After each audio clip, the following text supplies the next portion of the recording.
Joining us now is Tina Zurizian, Director of Communications of the Archdiocese of Oklahoma City.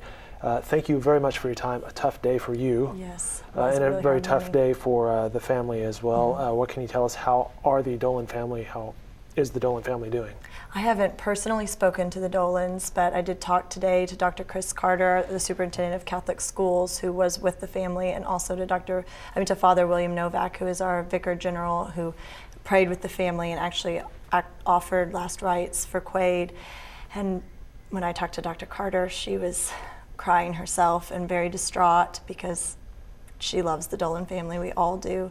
And she just described them as being very, very heartbroken and devastated, as I'm sure we can all imagine that they would be. And then Father Novak said the same, just that they were obviously in great pain and suffering, just really full of sorrow at what had happened. But he also did speak to the fact that they were already just kind of pulling together as a family and praying. And so he was encouraged by that, but I cannot even begin to imagine what they're going through. You know, Oklahoma as a state, Oklahoma City as a community, but even Christ the King have been through tough times before, but very resilient. But can you speak to the resiliency that you see there at Christ the King?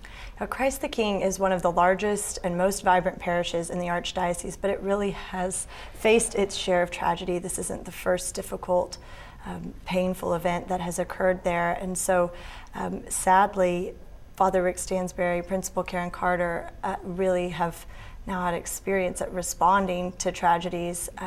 And I really can't say enough good about Father Stansberry as a pastor, Principal Carter as a principal. I know that they do genuinely love and care for the families and children in their parish and school, and that they want to do whatever they can to support the Dolan family through this really, really difficult ordeal and just walk with them through their grief.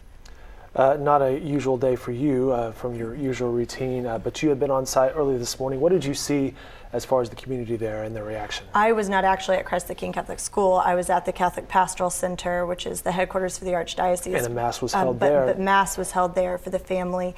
And just throughout the morning at the Archdiocese, everyone just, you could tell, had very heavy hearts. And in Mass, it was really very moving because the Gospel today depicts Jesus embracing a small child, bringing a small child in the center of the Pharisees and extolling the virtues of a little one. And Archbishop Coakley in his homily talked about Quade and about what a really precious gift life is and what a beautiful example of the preciousness of life children are for us. And so we know from that gospel reading how much our Lord loves little children.